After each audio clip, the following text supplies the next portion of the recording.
Now this house is for my family, and if you want to stay, you'll have to help with everything that's needed here."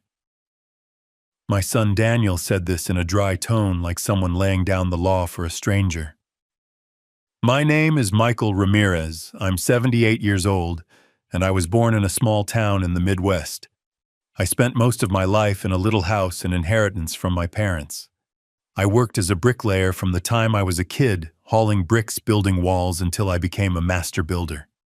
I didn't make a fortune, but I always had enough to live with dignity. When I retired, I kept doing small jobs to supplement my income. It was thanks to that discipline that I was able to save a little money on the side. My youngest son Daniel was living with his wife Sarah in a rented apartment in a nearby city. Things weren't going well. The rent went up, his boss was late with his paycheck, and before I knew it, they were about to be evicted. I knew what it was like not to have a roof over your head, so I sold my little house and used my savings to buy a bigger one with 3 bedrooms so we could all live together. I thought I was helping the family and ensuring a little peace for us all. On moving day, I got up early, made coffee and warm bread. I helped Daniel and Sarah bring their few bags into the back room. I felt proud. The house still smelled of fresh paint, the yard was clean, and for a moment I imagined it would be the start of a better time for everyone. In the afternoon, when I came back from the market, I found a truck parked outside. People were unloading mattresses, bags, a stove. I recognized Sarah's mom, Linda, but with her came her dad, 2 brothers, an aunt, and a teenage cousin. They were going in and out as if it were already all theirs. Sarah, smiling, said they would stay for a few days while they got settled. It wasn't a question, it was a statement. In the days that followed, I realized it wasn't a temporary stay. Sarah's dad took over a corner of the living room with his things. Her mom moved my pots and pans. Her brothers used my yard to leave their bikes. And then the requests that sounded more like orders started. "Mr. Michael, can you get more water? Would you mind sweeping the patio?" There was no please or thank you. Daniel kept quiet. Sometimes he avoided looking at me as if he didn't want to face the situation. But when he spoke, it was to remind me that for him, this house was now his family's, and that if I wanted to stay, I had to help. I didn't answer. I just looked at him. Then I looked at my hands, and I kept cleaning my boots. I spent more time on the front porch. I could hear the laughter coming from the living room, the sound of a pot on the stove, voices that filled every corner of the house. I didn't need to say anything to feel that little by little my space was shrinking. And that feeling of standing in a place I paid for, but where I no longer seemed welcome, settled in silently. The morning after Daniel said those words, the sun came through my bedroom window. But it didn't bring warmth. It brought a weight. I got up earlier than everyone, as always. I made coffee for myself without making a sound. When we lived in my little house, I made coffee for everyone. I'd fill the table with sweet rolls.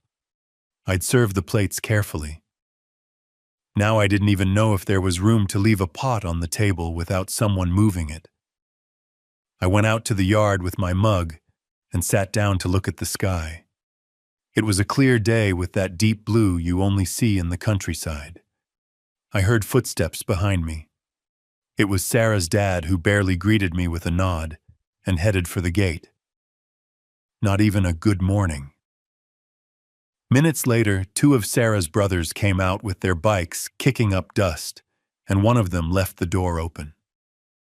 I no longer felt at home.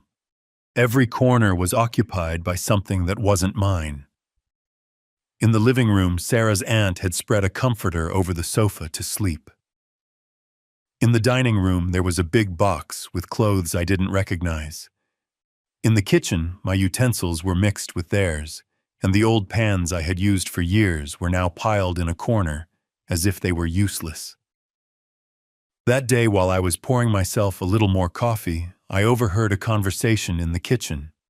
Sarah was telling her mom, "We'll be better off here, Mom. No one is going to kick us out." Her mother replied, "Yes, this house is perfect for all of us. Mr. Michael is old, he doesn't need so much space." They didn't know I was listening, or maybe they did, and just didn't care. I didn't answer. I went to my room, opened the nightstand drawer, and took out the envelope where I kept the house papers. I ran my hand over the deed, that document that had my name on it, and put it back. That piece of paper was the only thing that still reminded me that even if they wanted to erase me, I was still the owner. With the days, the routine changed completely. They no longer asked me if I wanted to eat. They would serve themselves, and if there was something left over, they'd leave it on the table for me. Sometimes I had to reheat the leftovers. I didn't mind cooking for myself. What hurt was the feeling that they had decided to cut me out of the picture without saying it out loud. Daniel, when he was around, stayed in his room with Sarah. We barely talked. When we did, it was for him to ask me to give him a hand, with something like taking his brother-in-law's motorcycle to the shop, going to turn off the lights because you know the people from the electric company better, or fixing a door that had gotten stuck. These were chores disguised as favors, but I knew they were tasks they didn't want to do. I started to observe more. I don't mean spy, but notice. I noticed the electricity bill went up a lot. So many devices, so many phones charging.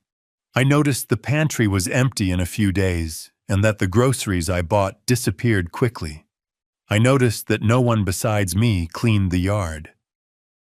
One day at the end of the week, I came back with a big bag of beans, rice, and oil. As soon as I put the things on the table, Sarah said, "Oh, Mr. Michael, that's great you brought this. Now we have enough for everyone." And she started putting everything away without even offering me a glass of water. That, "for everyone," echoed in my head like a drill. Despite everything, I didn't show anger.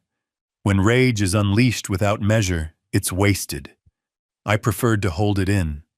I knew that if I exploded, they would use it to paint me as the grumpy old man who doesn't want to share, and I wasn't going to give them that satisfaction. In the evenings, I would sit on the little bench by the entrance. From there, I'd watch the street, greet neighbors, and most of all, think. Not about how to leave, but about how to stay, but on my terms. Silence is sometimes a sharper weapon than a knife. One night, while everyone was in the living room watching TV, I went out to the yard with a blanket and stayed there looking at the stars. I remembered when Daniel was a child and would run barefoot through dirt streets with a worn-out ball. I remembered how I built him a wooden tricycle because we couldn't afford a real one. I remembered the day he hugged me tight after I defended him from some older kids. And I wondered at what point that boy stopped seeing me as his father and started seeing me as a burden. But questions sometimes don't have an immediate answer. The only thing I was clear on was that I wasn't going to let them slowly push me out of my own life. I'm not a man of many words, but when I say them, they have weight. And for now, that weight was in the silence. A few days passed without any major incidents, but the atmosphere was the same. Sarah's family talked about our house in front of me as if I were invisible. Daniel didn't correct anyone. I started getting up earlier to have a moment of peace before everyone woke up. That time was mine. The coffee, the fresh air, and the sound of birds on the power line. One morning while I was sweeping the yard, one of Sarah's brothers said, "Hey, Mr. Michael, can you hurry up? We're going to put the meat on the grill." I looked at him calmly and said, "Nobody rushes me here, kid. I clean this yard at my own pace." He didn't yell, but he left muttering something I didn't understand. That day I confirmed that even if I didn't raise my voice, the way I looked at them and responded made them uncomfortable, and that gave me a little satisfaction. Because even if they didn't say it, they were starting to realize that I wasn't the kind of man who lets himself be pushed around without putting up a fight. That night, I locked myself in my room, and as was my habit, took out the envelope with the deed. I put it on the table and looked at it for a long time. It wasn't just a document. It was my strongest card. But it wasn't time to play it yet. They had to truly believe that I was defeated. Only then, when the time came, would the blow be more precise. For now, my plan was simple.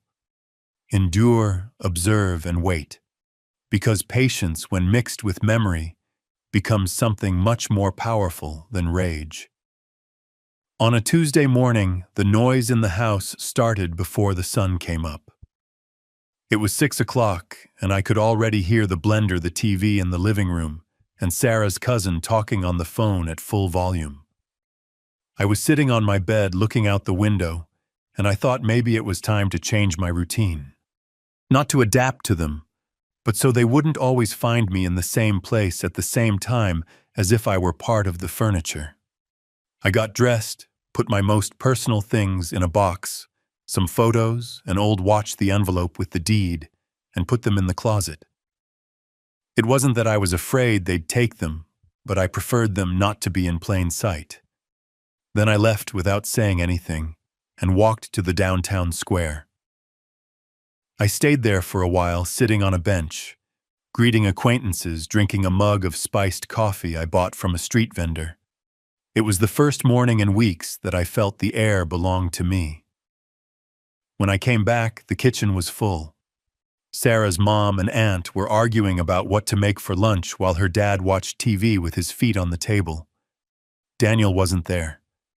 They looked at me as if they had just realized I lived there. I didn't say anything. I went straight to my room and started reading an old newspaper. That afternoon, I ran into Daniel in the yard.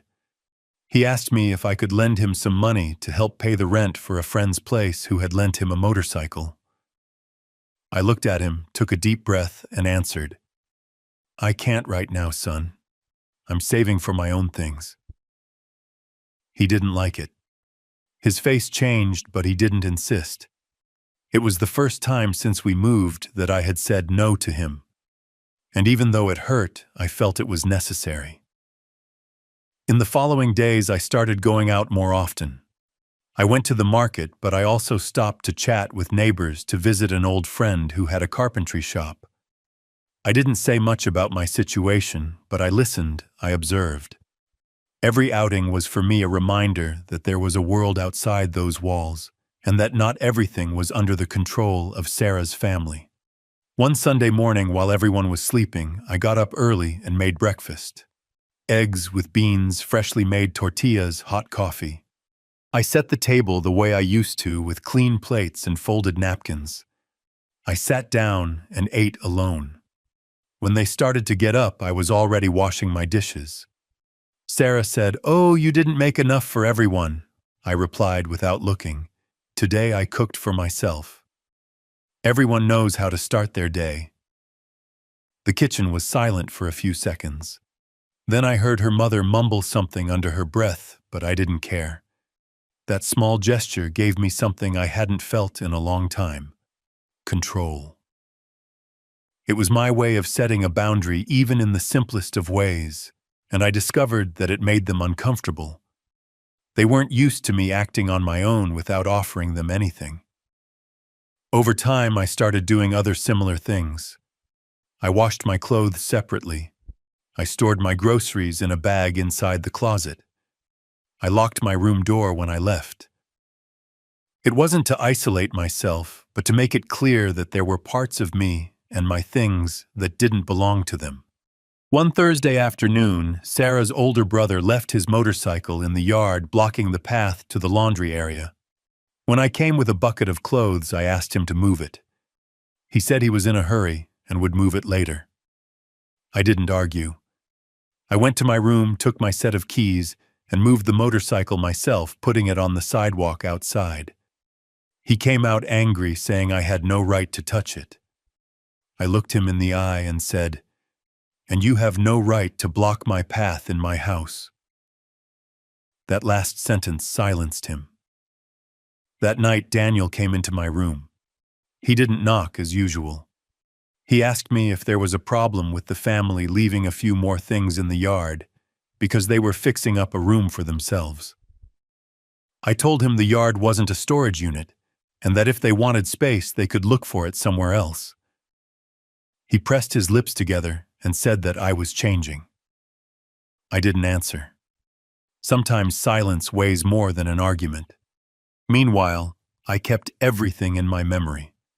I didn't write it down, but I remembered every look, every word, every sign of disrespect. Not out of spite, but because I knew that one day that information would be useful. At night, when the house was quiet, I would sit on the porch, looking at the distant lights on the hill.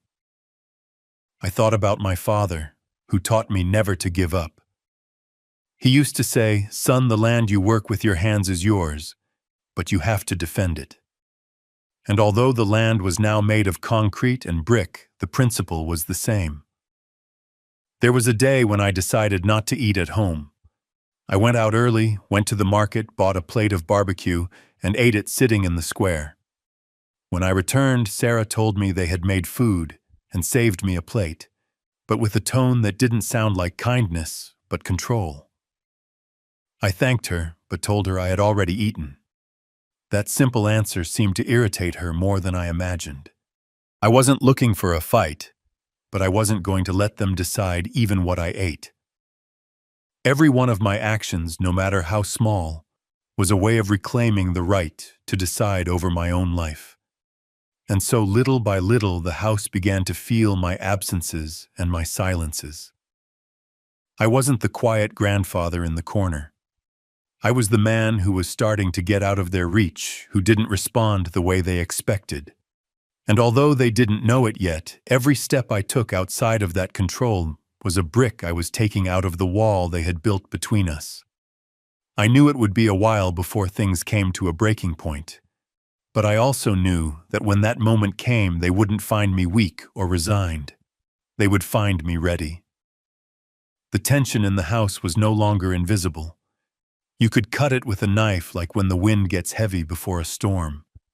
I felt it in every step I took down the hallway. In every time I opened the kitchen door and found looks that didn't include me. They didn't have to say anything to me. The walls spoke for them. It was a Friday afternoon, and I was in the yard sweeping dry leaves. Sarah's older brother was sitting on a plastic chair looking at his phone. I walked over and asked him to move his backpack, which was blocking the way to the laundry area. He didn't even look at me, he just said, "I'll move it later." I kept sweeping, but 10 minutes later the backpack was still there. I walked over, picked it up, and put it in a corner. That's when he looked up and said, "Hey, Mr. Michael, you don't have to touch my things." I looked him straight in the eye and replied, "And you don't have to leave your things in other people's way. Learn that." The phrase wasn't loud, but it was heavy. He got up, scoffed, and went into the house. Minutes later, I heard him talking to his mom and Sarah in the kitchen, saying that I was in a bad mood. I didn't care. I went back to my work. That same night when Daniel arrived, Sarah met him at the door. I didn't hear everything, but I caught my name several times. He came into my room without knocking, as was the habit. "Dad, what's going on? They're telling me you're fighting with everyone." I closed the newspaper and looked at him. "I'm not fighting with anyone, son. I'm just asking for respect. And if it bothers your people, that's not my problem." That last part hurt him. He was silent for a few seconds and then said, "Well, remember, this house is for everyone. And if you want to stay, we have to be at peace." I barely smiled and replied, "Peace starts when one person respects the other, Daniel. Remember that yourself." He didn't raise his voice, but he left visibly annoyed. As the days passed, I started to notice that Sarah's family was changing small things to make me uncomfortable. The chair where I always sat at the table one day, it was occupied by a box of tablecloths. My coffee mug disappeared, and when I found it, it was in a corner of the yard with dirt inside. The space in the pantry I used to store my things was filled with cans and bags that weren't mine. It wasn't a coincidence. I didn't respond with yelling. I responded with actions. One Saturday, I got up early and put my chair on the front porch in a place where I always got the morning sun. While I was having breakfast, Sarah's mother came over and said, "That chair is from the living room, you should bring it back." I replied, "I bought this chair, and wherever I put it, that's where it stays." The woman didn't reply, but she left with a harsh look on her face. That same day in the afternoon, I went to the market and bought fruit bread and cheese. I put everything in a box that I kept in my room. When Sarah noticed, she asked, "What's that?" "Are you going to keep food in your room?" I replied. "It's what I buy with my money so it doesn't get lost." When she pressed her lips together and didn't say anything else, but in her eyes there was anger. The small clashes became more frequent. They weren't yelling, but they were clashes of glances, measured words. Daniel tried to stay out of it, but I noticed that his silence was more for convenience than to solve anything. As long as there was no scandal, he didn't get involved. One afternoon, while I was repairing a patio door, I heard Sarah's teenage cousin tell one of the brothers, "This old man won't be here much longer, you'll see." I stayed still without them knowing I was listening. I didn't answer them, but I stored those words away. That night, I ate dinner alone on the porch. The air was cool and the streetlights flickered in the distance. I thought about everything that had happened since I moved in. I remembered every small gesture of contempt, every word that sought to make me feel less than. And more than anger, what I felt was clarity. They believed I was cornered, that all I had left was to accept my fate. What they didn't know is that they still hadn't seen what I'm capable of when they try to erase me from my own home. On Sunday morning, I decided I wasn't going to spend the whole day cooped up in the house. I went to visit Mr. David, an old friend from the construction business, who now had a mechanic's workshop. I spent several hours there talking and drinking coffee. When I came back in the afternoon, Sarah greeted me with a dry tone. "You weren't here for lunch, we made a big meal for everyone." I smiled and replied, "That's great, I ate with a friend." And I walked past her. I saw how her expression hardened.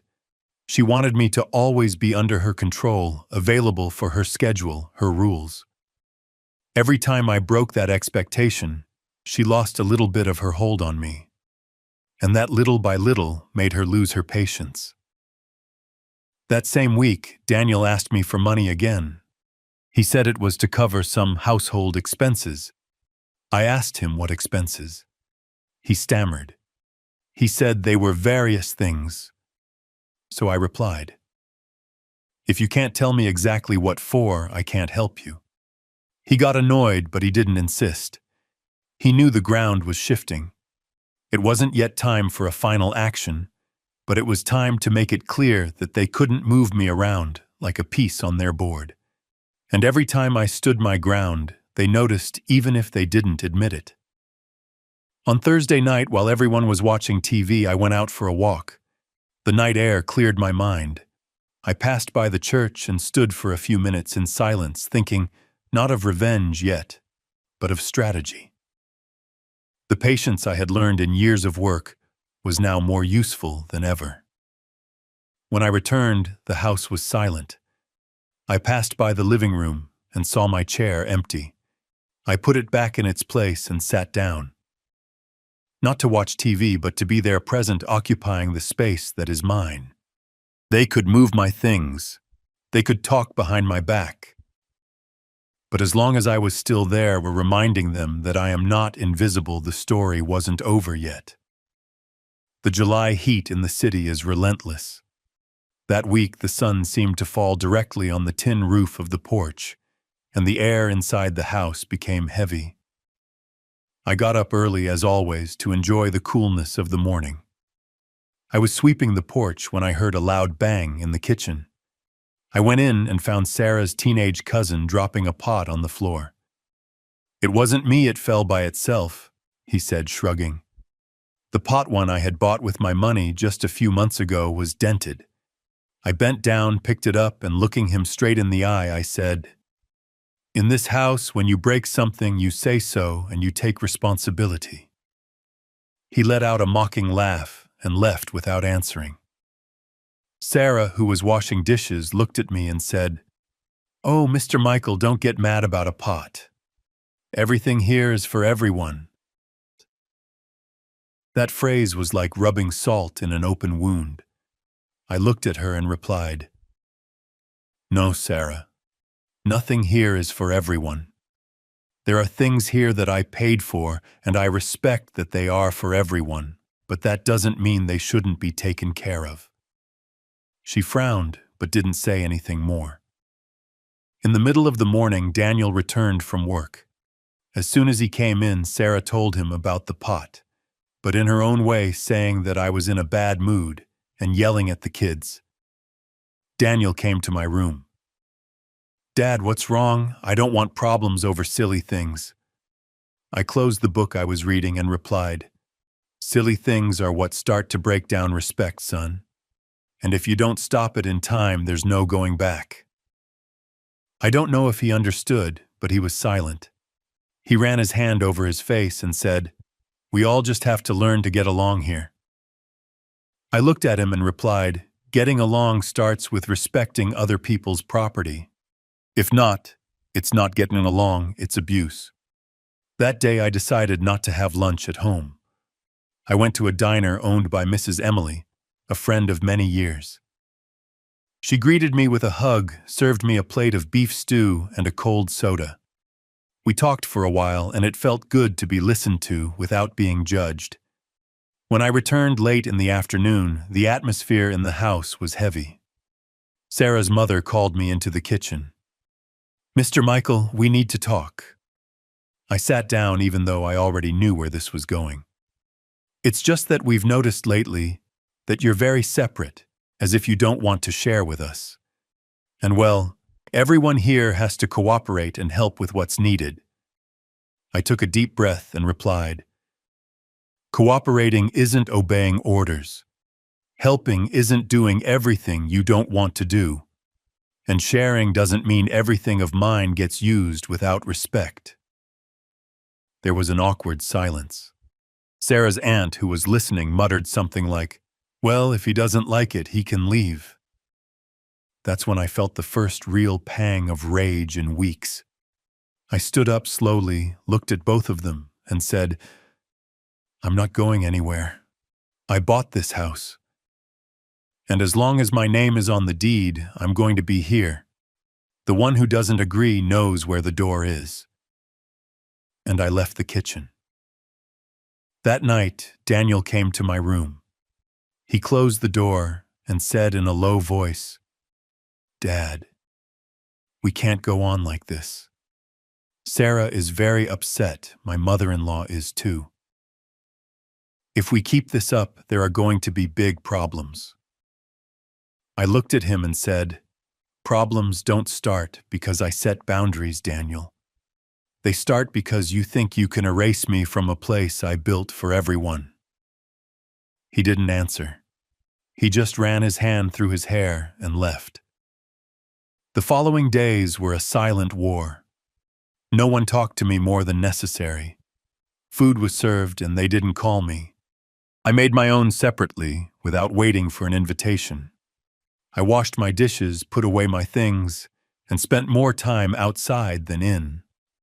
But the tension exploded on a Sunday afternoon. I was in the yard watering some plants when I heard furniture being moved in my room. I went in and found Sarah's younger brother and cousin moving my closet. "What are you doing here?" I asked in a tone that even I felt was stronger than usual. "Nothing, we're just going to put some things in here," the kid said, as if it were nothing. I walked closer, slammed the closet door shut, and said, "Nothing that isn't mine is going in here. Get out of my room right now." They looked at each other and one of them muttered, "Crazy old man." I didn't hold back. "Not crazy an owner. And if you come into my room again without permission, I won't be responsible for what happens." They both left muttering something I didn't want to understand. That same night, I locked my room door and put the envelope with the deed inside a more secure box. Something told me I couldn't leave it in plain sight for another day. I didn't sleep much that night. I heard footsteps, doors, whispers. I didn't know if it was my imagination or if they were really planning something. But what I did know was that the time for just observing was coming to an end. It was no longer about small signs of disrespect. Now they were crossing the line of invading my personal space. And if they crossed that line once, they would do it again and again until there was nothing left that belonged to me. As I lay in bed looking at the ceiling, I remembered a phrase my father told me when I was young. "Son, when they try to kick you out of your land, don't argue, act." That phrase stayed with me until dawn. And dawn for me this time meant something different. That patience has a limit, and mine was close. The week after the incident in my room was different. Not because Sarah's family had changed their attitude, but because I had already made a decision in silence. I wasn't going to wait for them to kick me out. I was going to move before they took the next step, and for that I had to plan. Early Monday, I left before everyone woke up. I walked to the square and sat on my usual bench, the one in front of the church. There I found Mr. David, my old friend from the construction business. I bought him a coffee and we talked for a good while. I didn't tell him everything, but I told him enough so he would understand that I needed some advice. When you're no longer treated like the owner in your own house, it's time to remind them who you are, he told me. His words stuck with me. Before returning home, I stopped by the notary's office where I had signed the deed years ago. I greeted Mr. Johnson, an older man who has known me for decades. I asked him as if it were nothing about the procedure for making some changes to a property. I didn't give him details, but he explained the steps. I left there with a clearer head and with a folded paper in my pocket, a list of documents I might need. When I got home, the situation was the same. Sarah and her mom in the kitchen, her brothers watching TV, the cousins sleeping on the sofa. No one asked me where I had been. I locked myself in my room and put the list inside the envelope with the deed. The following days, I started to get organized. I went through my things, separating what was really important and what I could leave behind without a problem. I realized that many of my belongings didn't have material value, but they had sentimental value. Photographs, letters, tools I had used for years. I put them in a sturdy box and hid it in a corner of the closet covered with an old blanket so no one would notice. On a Wednesday, I took advantage of everyone being busy to do something I hadn't done since we arrived. I inspected every corner of the house. I wasn't looking for anything specific. I just wanted to survey the land to know exactly which spaces were still mine and which they had already occupied. I discovered that the shed in the yard, which was originally empty, was now full of boxes from Sarah's family.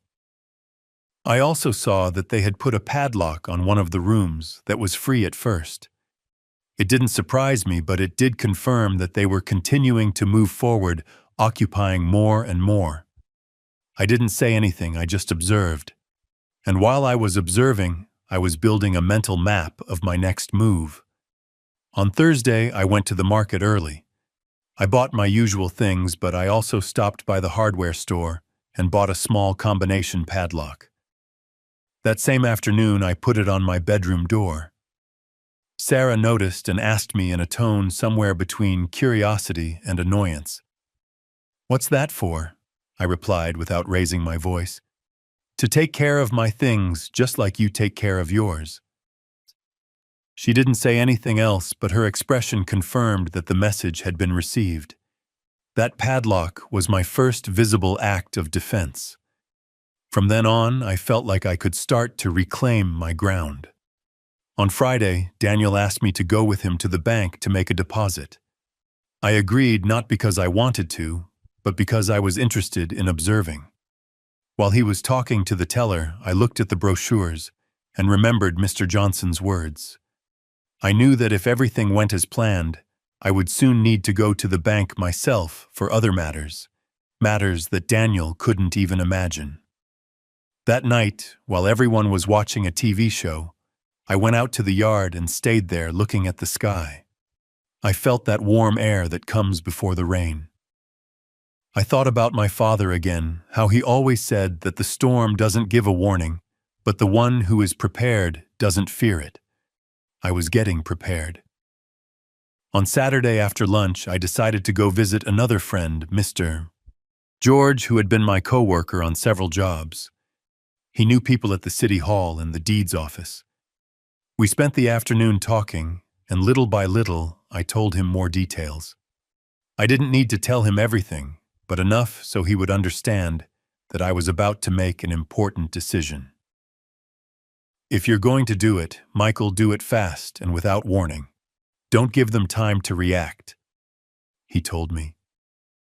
That advice became part of my plan. I went back home with a calm step as if nothing had happened. Inside, however, I felt a mix of nerves and determination. On Sunday, while we were having breakfast, Sarah's mother said out loud, almost as if it were a warning, "Soon we're going to fix up the yard so we can have more space for ourselves." Daniel, who was there, nodded. I simply put my mug on the table and said, "The yard doesn't get touched without my permission."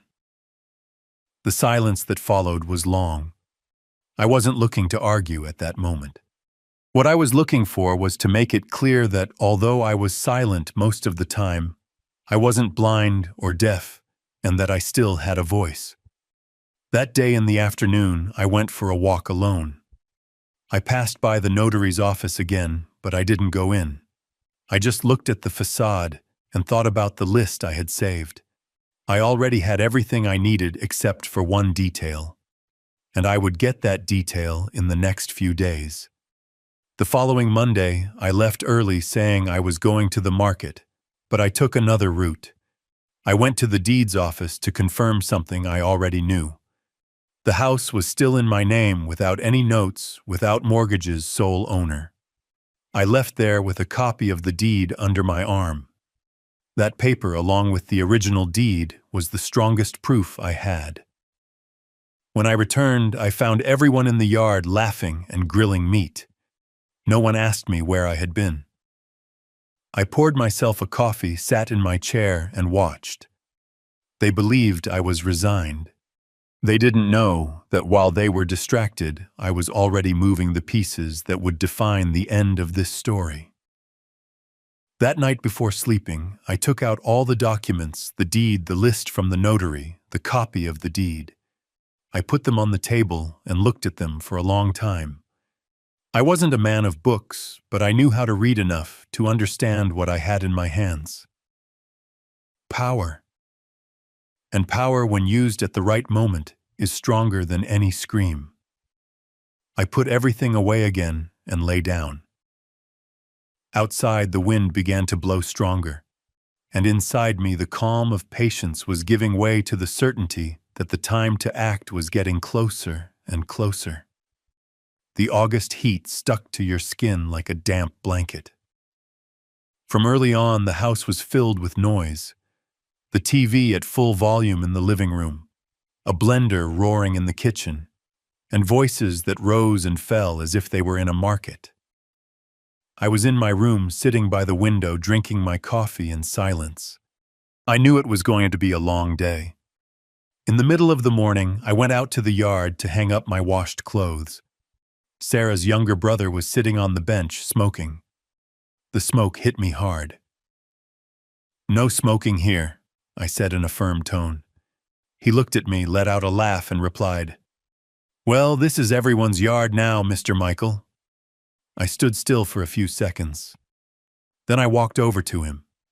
I took the cigarette out of his hand and put it out against the wall. "No, this yard is still mine. And as long as I'm here, you'll respect my rules." He stood up as if he wanted to say something, but he didn't. At lunchtime, Sarah set the table with plates and cutlery for everyone except for me. It wasn't an oversight. I stood there watching the scene, and when everyone sat down, I went to the kitchen, got my plate and cutlery, and served myself. I sat at the head of the table as I had always done and started to eat. No one said a word, but the heavy silence felt like a fight, without any yelling. Daniel arrived that night. I noticed he was tired, but also with an air of discomfort.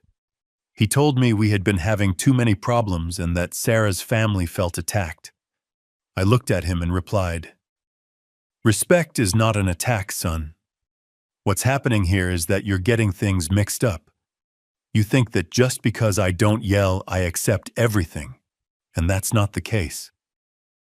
He didn't answer. The following days were a series of provocations. My chair on the front porch disappeared one day and appeared in the aunt's room. The space where I kept my market bag was taken up with water jugs that weren't mine. I even found that someone had opened one of my boxes in the closet. That last thing was what set me off the most. I decided I wasn't going to let anything slide anymore. On Wednesday, when I saw the teenage cousin using my tools to fix his bicycle, I walked over and said to him, "Don't touch that box. If you need something, you ask for it. And if you don't know how to ask, you don't use it." He looked at me mockingly and said, "And if I don't?" I took a step closer, looked him in the eyes and replied, "Then you'll learn the hard way."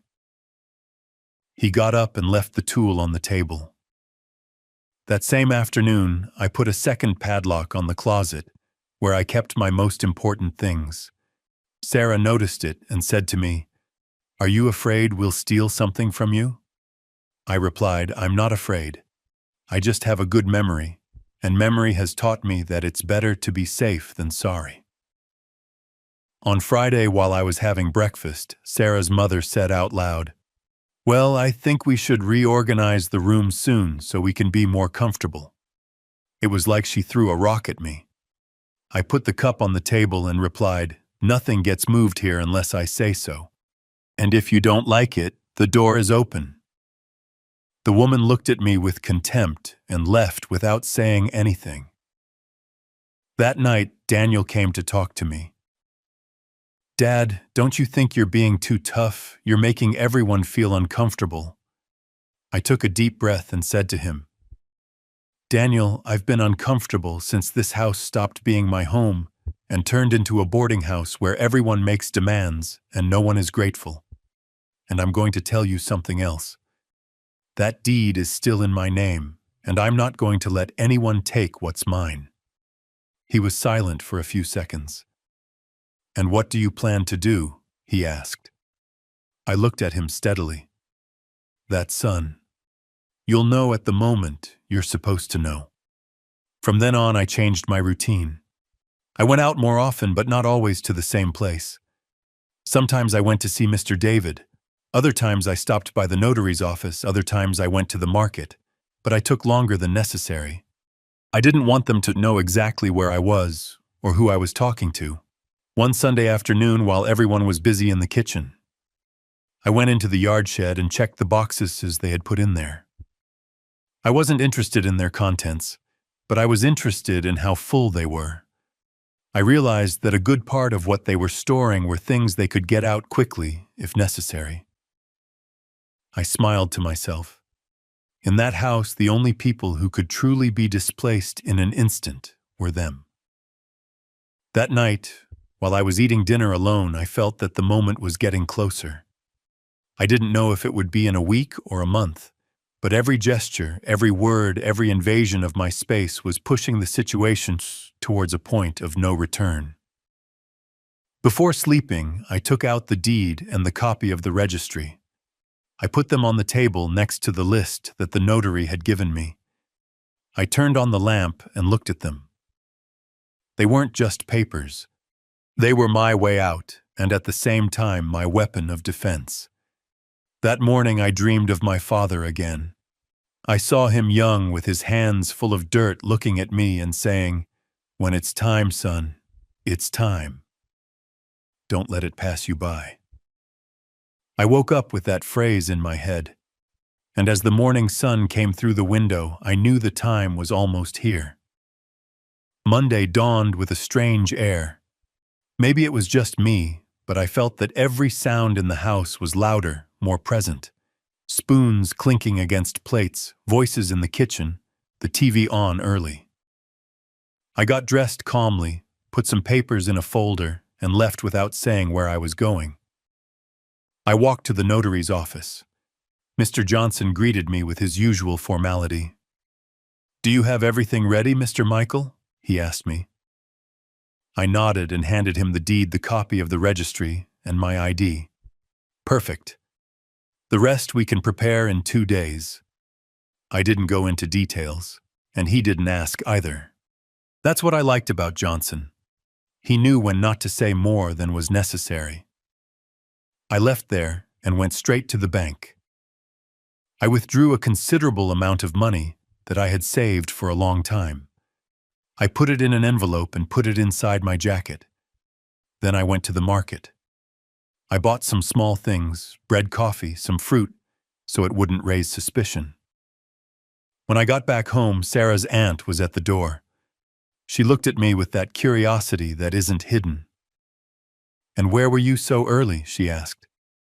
"On my own business," I said, and walked past her. There was nothing more to add. That day I decided to stay on the porch longer, reading an old newspaper. Sarah's mother passed by several times, looking at me out of the corner of her eye. I felt that something in my attitude made her nervous. Maybe because for the first time in a long time they didn't see me as annoyed or resigned, but as calm. In the afternoon, I looked for Daniel. He was in his room looking at his phone. "Son, I need you to sign a paper for me as a witness," I told him. He looked at me surprised. "What paper?" I replied. "Nothing serious, just some personal paperwork." He signed it without reading much. That paper had nothing to do with the house yet, but it was part of a move that would soon fit in with the rest. The next day, I left early again. This time, I went to see Mr. George, the friend who had contacts at City Hall. I brought him a coffee and we sat in his workshop. I told him I was about to make an important change and that I might need his help to move some papers quickly. George smiled. "You just tell me when and we'll do it quietly." That phrase gave me the certainty that I had everything I needed. That afternoon when I returned, I found the living room a mess with bags and boxes everywhere. I asked what was happening. Sarah replied, "We're trying to reorganize so we can be more comfortable." I looked at her and I said, "Don't move anything of mine, not a single item." She shrugged, but her look told me that my confidence made her uncomfortable. That night, I put the folder with the documents in a different place outside my room. I wasn't going to run the risk that if they decided to look, they would find it. On Wednesday, while I was having breakfast, Daniel told me he had heard that I was running some errands. I replied with a half smile, "People always talk, son, but not everything they say is true." I knew that intrigue was part of the game. I spent the rest of the day moving around as if nothing had happened, but inside I felt that every piece was falling into place. If everything went as planned. In a few days, the story of this house was going to change and not in their favor. That night, while everyone was talking in the living room, I stayed on the porch, listening to the wind, and in silence I confirmed to myself. I was ready. Thursday morning dawned before the rooster crowed. I got dressed, put the folder with the documents in a leather bag, and left without making a sound. The street was cold, and that morning air gave me the energy I needed. I walked with a firm step to the notary's office. Mr. Johnson was already waiting for me. "Ready to sign, Mr. Michael?" he asked. I nodded. We sat down, went over the papers one more time, and he explained each point to me. I didn't need him to. I had already read everything at home, but I let him talk.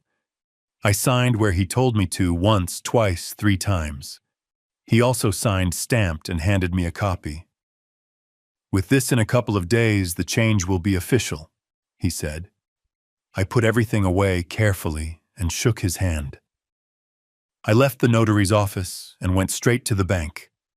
I made another important transaction this time, with a clear objective. When the teller gave me the receipt, I folded it and put it away with the papers. It wasn't the kind of thing that anyone would understand at first glance, but for me, every move was connected. Before returning home, I stopped by Mr. Paul's store, a man I had known for decades. I bought some large boxes from him and asked him to deliver them to my address. "Moving, Michael?" he asked with a smile. "Something like that," I replied. It wasn't a lie. When I got home, I found Sarah and her mother in the kitchen talking in low voices. They saw me come in, but they didn't ask me anything. I went up to my room, closed the door, and began to put some things in the boxes. Only what was necessary, what had value to me. The rest could stay. That afternoon, Daniel arrived and found me in the middle of the task. "What are you doing, Dad?" he asked. "Organizing my things," I replied without looking. "Why are you going to leave?" I shrugged. "You never know, son. It's always good to be ready." That night I put the folder with the documents in a place only I knew about. A false bottom in an old suitcase that had belonged to my father. No one except me knew that compartment existed. Early Friday morning I left again. This time I went to the deeds office. I handed the papers to the official and signed another document. "With this, everything is settled," he said. His words were like closing the last piece of a puzzle I had been putting together for weeks. When I returned, the house was silent. Too silent. I walked in and found everyone in the living room. Sarah, her mother, her brothers, the cousin. Daniel was standing. "Dad, we need to talk," he said. I sat in a chair across from them. "I'm listening." Sarah was the first. "We just don't think it's comfortable for everyone to live like this anymore. We think it's best for you to find a place to be more at peace." I stayed there looking at her for a few seconds. Then I looked at each of them. "I understand. So you want me to leave the house that I bought?" Daniel tried to soften it. "It's not that, Dad. But there are too many people here and—" I raised my hand to interrupt him. "Don't worry, son. Just today, I took care of everything I needed to take care of. I got up, went to my room, and came back with the folder. I put it on the table, opened it slowly, and took out the deed and the copy of the registry. Do you see this? It says clearly who the owner of this house is. And it's still the same person as the first day. Me." I saw how their faces changed. Some of them went pale, others frowned. Sarah crossed her arms. "And what does that mean?" I leaned forward. "It means, well, that I decide who lives here. And as of today, this house is not for everyone. It's for those who respect the rules. And you haven't respected them." Daniel took a step towards me. "Dad, don't do this." I looked at him steadily. "Son, I didn't start it. I'm just finishing what you started." I took another paper out of the folder. "Here's the notice I filed today. As of next week, you will have to leave. Everyone." A heavy silence fell over the living room. Sarah's mother stood up, red with anger. "You can't do that." I straightened up. "Of course I can. And I'm going to do it." I turned around and went up to my room. I locked the door and sat on the bed. Outside, I heard altered voices, hurried footsteps, doors opening and closing. I didn't care. I knew that at that moment I had broken the illusion they had that they could control me. That night, I slept better than I had in a long time. The next morning, the atmosphere in the house was different. There was no laughter, no music, just a dense silence interrupted by whispers in the kitchen. I knew they were talking about me, about what I had said the night before. I didn't care. I poured myself my coffee, drank it on the porch, and let the sun warm my face. A little while later, Daniel came over. He looked tired with red eyes, as if he hadn't slept. "Dad, are you really going to do this?" he asked. I looked at him not with hardness but with firmness. "Daniel, I gave you this house so you could have a home, not so it could become a place where I don't have a voice. I gave you time, patience, and respect. I didn't receive the same, and everything has a limit." He tried to argue, to say that we could talk about it, but his tone wasn't one of reconciliation, but of negotiation, to lose as little as possible. And I wasn't for half measures anymore. "There's nothing more to talk about, son. The decision has been made." In the days that followed, the house became a field of tension. Sarah avoided crossing paths with me, but her brothers gave me looks full of resentment. The teenage cousin made noise on purpose when he passed my door. Sarah's mother ignored me completely. I didn't respond to any of those provocations. On Thursday, the official notice arrived. The mail carrier knocked on the door and delivered the large envelope. Daniel received it and left it on the table. Sarah opened it without waiting. She read it in silence, and when she finished, she said, "We have a week." There were arguments between them, phone calls, improvised plans. I didn't interfere. On Sunday morning, I saw Sarah's brothers packing their things. The cousin was carrying bags to the car. Sarah was going back and forth with boxes. Daniel came into my room. "Dad, I don't know if I'll be able to find a place that fast, but I'll do my best." I looked at him, and for the first time in a long time, I spoke to him calmly. "I don't wish you any harm, Daniel. I just hope this helps you understand that decisions have consequences. Always." On Tuesday, the yard was full of things ready to be loaded. Sarah's mother walked past me without greeting me. I didn't expect her to. In the middle of the afternoon, the last car left the gate. Daniel was the last to go. He stopped at the door. He looked at me but didn't say anything. I didn't either. I closed the gate and stood for a moment looking at the empty street. The house was silent. I walked through each room. Some were dirty, others empty. I didn't feel sadness, I felt peace. I made myself a coffee, drank it on the porch, and took a deep breath. For the first time in a long time, that place truly belonged to me, not just on paper. In the days that followed, I cleaned the house, reorganized my things, and locked the rooms I didn't use. I went back to my old routine. Coffee, early market chats with friends. The peace had returned, but it wasn't the same as before. Now I was more aware of the cost of keeping it. One afternoon, sitting on the porch, I thought about Daniel. I didn't know where he was or how he was doing. Maybe someday he would understand that it wasn't a matter of money or property, but of respect. And if he didn't understand, it wasn't my job to teach him anymore. What I did know was that I had no regrets. Doing what is right isn't always comfortable, but sleeping with a clear conscience is worth more than any discomfort. And if you're listening to me and you've made it this far, I'll tell you something. Never let them erase you from your own story. It doesn't matter if you're young or old, rich or poor, your dignity is priceless. Now you tell me, if you were in my place, what would you have done? And while you're at it, tell me, from what corner of the world are you listening to me? And don't forget to share this story with someone who needs to hear it. Because sometimes a story like this is the push someone needs to reclaim their place.